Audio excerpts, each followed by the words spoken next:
un texte et notamment une certaine notion, une qualité biblique, on va dire, pour nos vies.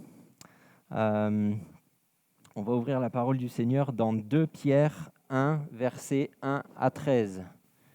2 Pierre, chapitre 1er, verset 1er jusqu'au verset 13. Je vous lis dans la seconde 21 et normalement dans l'écran aussi. De la part de Simon-Pierre, serviteur et apôtre de Jésus-Christ, à ceux qui ont reçu, par la justice de notre Dieu et Sauveur Jésus-Christ, une foi du même prix que la nôtre, que la grâce et la paix vous soient multipliées par la connaissance de Dieu et de Jésus notre Seigneur.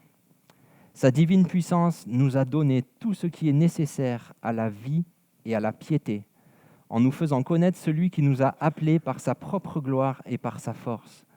Celle-ci nous assure les plus grandes et les plus précieuses promesses.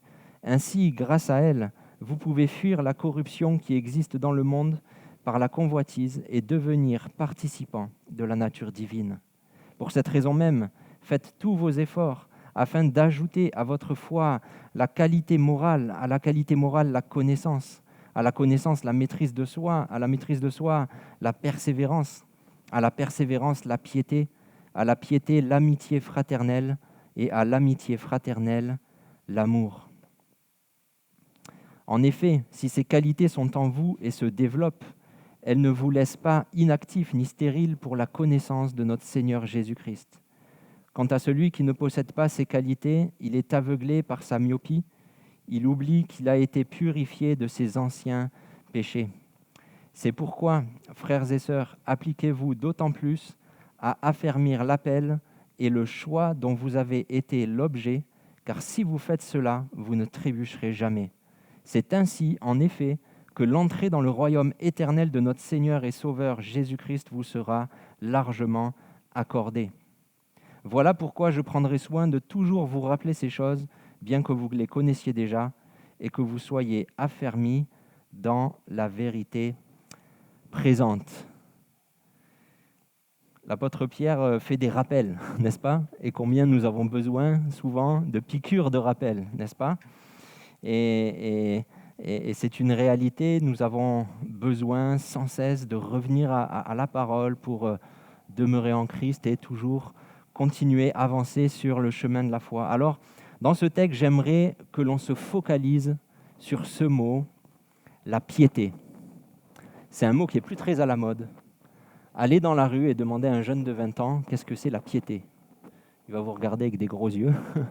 Moi, je me souviens quand j'étais étudiant à Toulouse, mon pasteur nous avait raconté cette histoire que 2 jeunes filles du groupe de jeunes étaient venues un jour le trouver. « Ah, pasteur, pour samedi prochain, la réunion de jeunesse, est-ce que vous pourriez nous faire un enseignement sur la louange ?» Et puis le pasteur les regarde et dit « Et vous voulez pas que je vous fasse un enseignement sur la piété ?» Et puis elle le regarde comme ça. « C'est quoi ça ?»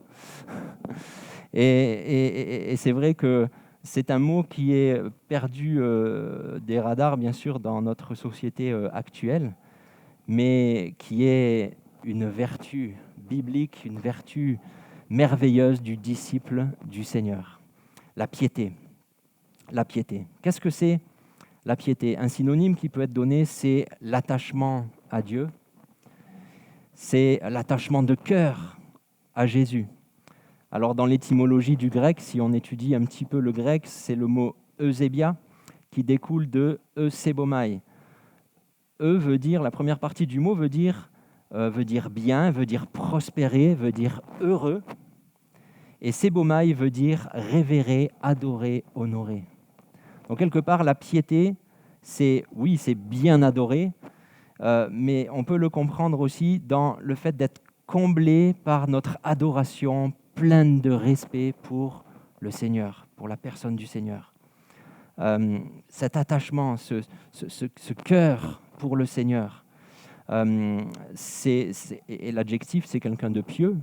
Alors c'est vrai que quand on imagine, quand on dit à des jeunes aujourd'hui quelqu'un de pieux, bon, on imagine le moine au fond de son monastère, au fond de sa montagne, mais on ne comprend pas ce que ça veut dire vraiment. Et par exemple, c'est intéressant, dans l'anglais, le mot piété ou le mot pieux, l'adjectif pieux, c'est godly. Donc c'est quelqu'un qui est selon Dieu, qui est de Dieu. D'accord ? Donc on voit que c'est la qualité du disciple qui vraiment est proche de son Seigneur, qui est dans cette adoration et qui est comblé, qui est heureux dans cet attachement au Seigneur. Et le contraire, c'est l'impiété. Et on sait que l'impie dans la Bible désigne tout simplement le pécheur qui est loin de Dieu. Et sa condition, c'est surtout sa distance avec le Seigneur. Voilà. Sur quoi s'appuie notre piété ? Sur quoi s'appuie notre attachement au Seigneur ? Je crois de tout mon cœur que nous pouvons vivre l'attachement à Dieu, car premièrement, Jésus a été attaché à la croix pour porter notre impiété. Amen. Et ça, c'est la grâce de Dieu. Il a porté le poids de notre impiété, il a porté le poids de notre péché, de notre injustice, et il nous a rachetés pour que nous soyons réconciliés avec le Père, que nous soyons attachés à lui, que nous puissions toujours plus nous attacher à notre Seigneur. Et notre texte, on revient à notre texte de 2 Pierre, qui nous donne aussi ce qui rend possible la piété, cet attachement. Ce qui rend possible la piété, c'est la divine puissance. Verset 3, sa divine puissance nous a donné tout ce qui est nécessaire, ou d'autres versions disent tout ce qui contribue à la vie et à la piété. Ce qui rend possible notre attachement au Seigneur, c'est qu'il nous a donné sa divine puissance, qui nous donne tout ce dont nous avons besoin pour vivre avec lui, pour lui, et vivre une vie à sa gloire. Sa divine puissance nous a donné. Et c'est tout simplement la présence du Saint-Esprit dans nos vies, depuis le jour où nous avons placé toute notre foi en Jésus-Christ pour être pardonnés, pour être lavés, pour être introduits dans son royaume. Nous avons reçu le Saint-Esprit qui fait sa demeure en nous, et par sa puissance, il nous donne tout ce qu'il faut pour la vie et la piété.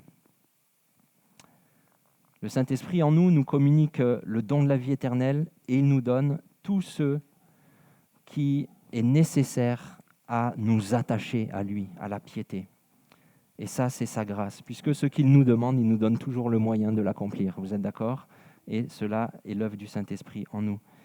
Et quels sont ces dons ? Et on le lit dans la suite. Il nous a donné ce qui contribue à la vie, à la piété, en nous faisant connaître celui qui nous a appelés par sa propre gloire et sa force, et il nous a donné aussi les plus grandes et les plus précieuses promesses.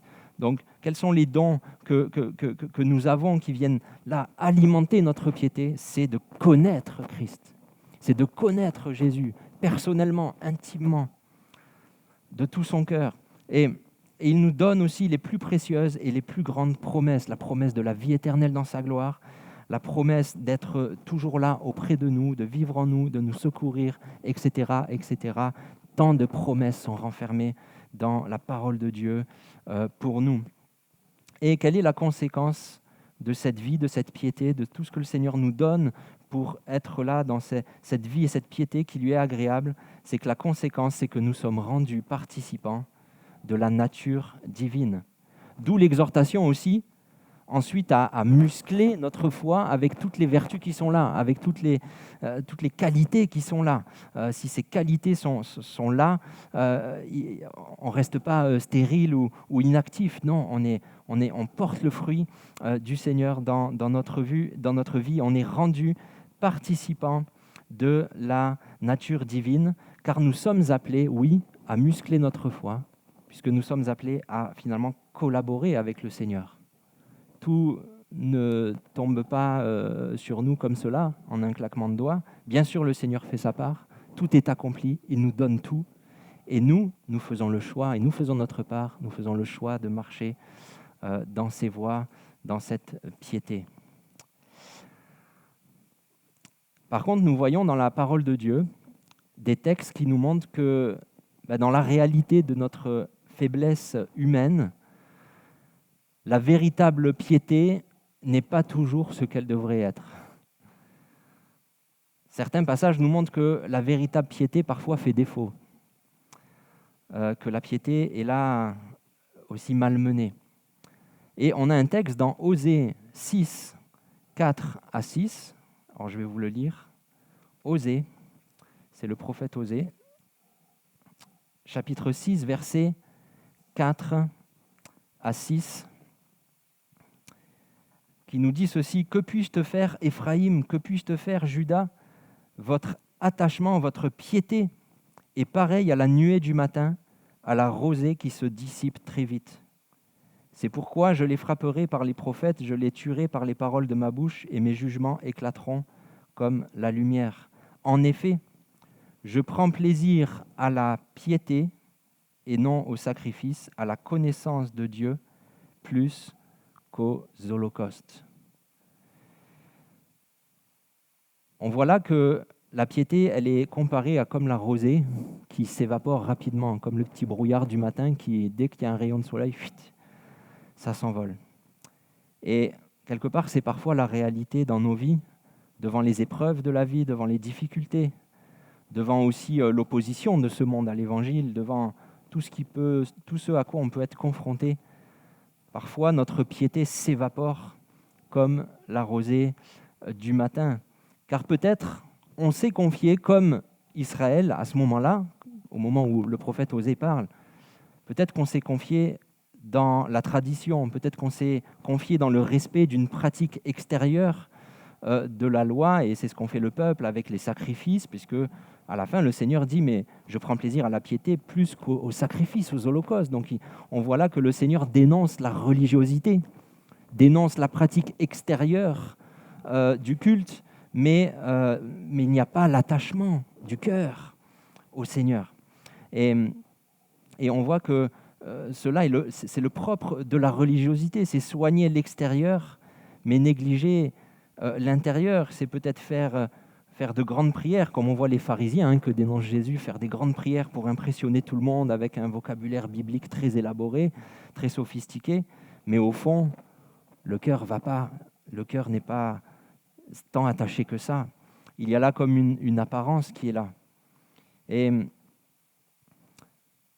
la piété peut s'évaporer rapidement car, comme dit Jésus dans une des paraboles, comme la plante qui est tombée parmi les pierres, il n'y a pas de racines, il n'y a pas de solidité. La fondation en Christ n'est pas solidement ancrée dans la vie intérieure. C'est juste un attachement ou une adhésion superficielle et d'apparence.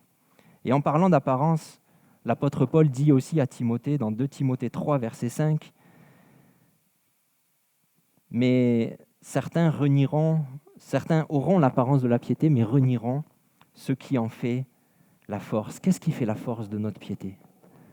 C'est la transformation intérieure que le Saint-Esprit opère en nous. Si cette transformation intérieure fait défaut, l'homme continue sa marche selon ce que la Bible appelle la chair, selon l'homme livré à lui-même. Et je crois que, je ne sais pas vous, mais je crois que dans notre faiblesse humaine, nous sommes très forts pour mettre un masque. Alors pas le masque chirurgical, mais mettre un masque d'apparence, pour donner une apparence aux autres, où on essaye avec une apparence de quelque part sauver les meubles par rapport au regard des autres. Alors que la Bible dit quoi? L'homme regarde à l'apparence, mais Dieu regarde au cœur. Et nous sommes très forts pour mettre un masque. Alors, quelque part, parfois on a mis un masque parce qu'aussi en face on était jugé. Il y a ça aussi.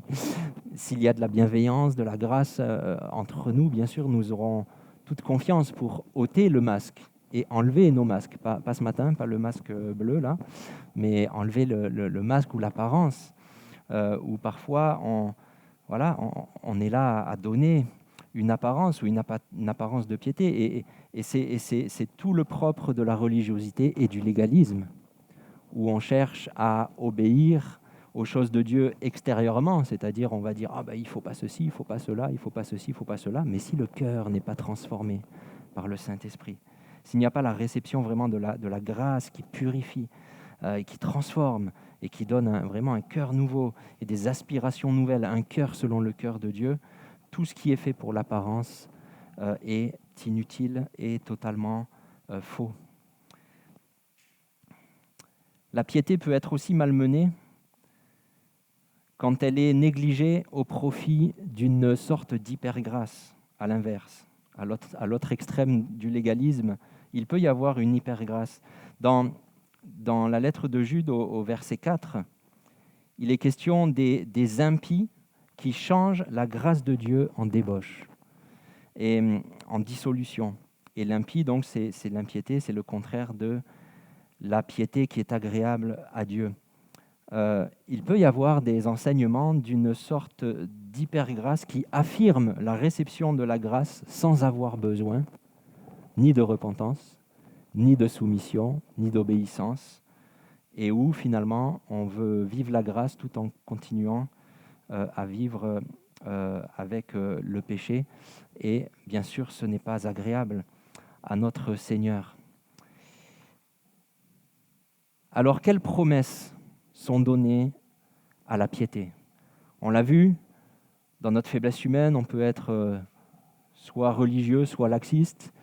Dans notre faiblesse humaine, on peut être dans l'apparence, alors que notre Seigneur regarde au cœur et il agrée la véritable piété. Quelles promesses sont données à la piété? Alors, si on revient à notre texte de 2 Pierre, nous voyons que nous sommes rendus participants de la nature divine, c'est-à-dire ressembler toujours plus à Jésus dans sa qualité morale, dans la sainteté, dans la justice, dans l'amour, la bonté, la bienveillance, etc. Il est question là du fruit de l'esprit.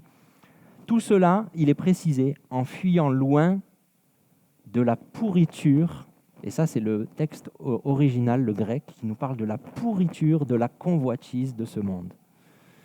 Et c'est le sens littéral qui est là dans le texte grec. Bien sûr, nous participons à la nature divine aussi dans la mesure où nous fuyons ce qui est désapprouvé par notre Seigneur, bien sûr. Quelle grâce nous avons, je ne sais pas vous, mais d'être transformés à la ressemblance de Jésus. Est-ce que l'on considère cela toujours comme un honneur, ou est-ce que c'est devenu peut-être banal dans notre vie? On s'est habitué. Non, Seigneur, je veux toujours plus te ressembler. Je veux toujours plus être attaché à toi, proche de toi, pour ressembler, pour que je puisse refléter ton cœur, pour que je puisse vraiment être dans ce monde comme toi, tu l'as été dans ce monde, plein de compassion, plein d'amour, à tendre la main à celui qui est dans le besoin, etc., etc., etc. Un attachement, une proximité, une ressemblance qui est là. Car oui, quand on passe du temps avec quelqu'un, on lui ressemble, n'est-ce pas? Nos enfants, quelque part, ils nous ressemblent dans notre façon de vivre, façon de penser, façon d'entrevoir la vie. Nos enfants nous ressemblent. Et plus nous passons du temps, plus nous nous attachons et nous cultivons cette proximité de cœur avec notre Père Céleste, plus nous lui ressemblons. Un peu plus loin, dans la 2e lettre de Pierre, une autre promesse qui est donnée à la piété, il est dit ceci: Dieu s'est délivré de l'épreuve les hommes pieux et les femmes pieuses aussi également, bien sûr, soyez rassurés les sœurs. À ceux qui lui sont attachés, notre Seigneur leur promet de les secourir. Quelle promesse rassurante nous avons, n'est-ce pas? Nous n'avons rien à craindre. 2 Pierre 2, verset 9, c'est un peu plus loin dans la 2e lettre de Pierre, 2 Pierre 2, verset 9, oui, excusez-moi pour les zoomers. 2 Pierre 2, verset 9, Dieu s'est délivré de l'épreuve, les hommes pieux. Et nous avons cette grâce de ce que nous dit la parole de Dieu. Le Seigneur ne nous éprouve pas au-delà de nos forces, mais avec l'épreuve, il prépare le moyen d'en sortir.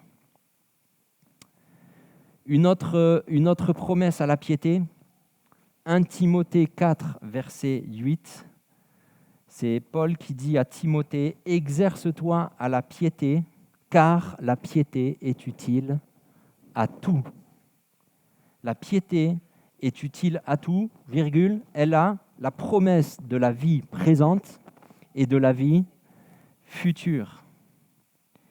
La promesse de la vie présente et de la vie future. Il y a la promesse de la vie présente pour la vie de tous les jours, pour tous les détails de notre vie, au jour le jour, avec la grâce de Dieu qui nous accompagne. Mais nous avons aussi la promesse, grâce à la piété, de la vie future, déjà de la vie de demain, d'après-demain, autant que le Seigneur nous prête vie, mais aussi, bien sûr, dans l'éternité, dans l'éternité, dans sa gloire. Et on voit que l'apôtre Paul dit à Timothée, exerce-toi à la piété. Il dit l'exercice physique est utile à peu de choses, même s'il est quand même utile. Il faut réussir à faire un peu d'activité physique pour que notre corps soit en bonne santé. Et ça, on n'y arrive pas toujours, malgré nos bonnes résolutions du mois de janvier. Mais l'apôtre Paul dit que l'exercice de la piété est utile à tout. Et nous sommes appelés à nous exercer. Et Paul utilise à plusieurs reprises dans les lettres à Timothée l'image de l'athlète qui s'entraîne, qui s'exerce, qui fait et qui refait pour progresser, comme celui qui saute à la perche. Il va faire des centaines de sauts pour réussir à mettre la barre toujours quelques centimètres plus haut. Il s'exerce, il se donne à fond pour gagner, parce qu'ensuite il y a les Jeux Olympiques, il y a les compétitions, il y a là les championnats, et il veut être le meilleur. Et pour nous aussi, je crois que nous sommes appelés, non pas à essayer d'être le meilleur par nos propres forces, c'est pas ça, mais à nous exercer, à nous attacher à Dieu, pour que, d'autant plus, le Seigneur transforme notre vie à sa ressemblance. La piété est utile à tout. Elle est utile pour ta vie de famille. La piété, elle est utile pour les relations dans ton couple. La piété, elle est utile pour la relation entre parents et enfants, voire petits-enfants. La piété, elle est utile au travail, là où des fois les collègues me cassent les pieds. La piété, elle est utile dans mes rapports aussi avec mon patron, mon chef. La piété, elle est utile dans la gestion de notre argent. La piété, elle est utile dans la gestion de notre temps. La piété, elle est utile, 3 petits points, 3 petits points, 3 petits points, la piété est utile à tout. Amen ou pas? La piété est utile à tout. Et je crois que si nous sommes attachés à Dieu, alors certaines choses auront de la valeur et nous y accorderons du temps et de l'énergie. On le sait très bien, on accorde du temps et de l'énergie à ce qui est précieux à nos yeux, à ce qui a de l'importance. Et je crois que si nous nous exerçons à la piété, alors le Seigneur va nous aider à considérer comme prioritaire ce qui est de lui, ce qui lui est agréable, et ce qui va dans le sens que nos vies servent à célébrer sa gloire. Une autre promesse à la piété, 1 Timothée 6, 6, Paul dit à Timothée que la piété est source de gain. Que la piété est source de gain. Certains prédicateurs étaient là peut-être à chercher, à considérer la piété, c'est-à-dire la foi des gens ou la foi des autres, comme une source d'enrichissement, parce qu'ils voulaient profiter des gens pour recevoir de l'argent. Mais Paul dit que c'est la piété qui est une source de gain pour chacun de nous. C'est là que nos vies sont enrichies selon la richesse de la grâce de notre Dieu. Et si c'est un gain, je crois que nous avons tout à gagner à être toujours plus attachés à notre Seigneur, toujours plus proches de lui. La piété, la véritable piété, quelle grâce, frères et sœurs, quelle grâce, quel bonheur d'être attachés à celui qui est le Seigneur de la vie. Quel privilège nous avons d'être attachés à celui qui est la source de vie. Amen. C'est l'attachement, la piété, c'est l'attachement de la brebis au bon berger, dont elle connaît la voie et qu'elle suit avec confiance. La piété, c'est l'attachement du peuple à son roi, un roi qui est un roi serviteur, qui s'est abaissé pour servir et sauver son peuple. La piété, c'est l'attachement du disciple à son maître, qui l'instruit dans la sagesse divine.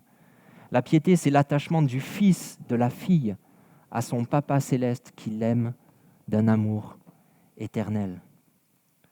Alors, si on peut questionner nos cœurs ce matin, où en est cet attachement au Seigneur?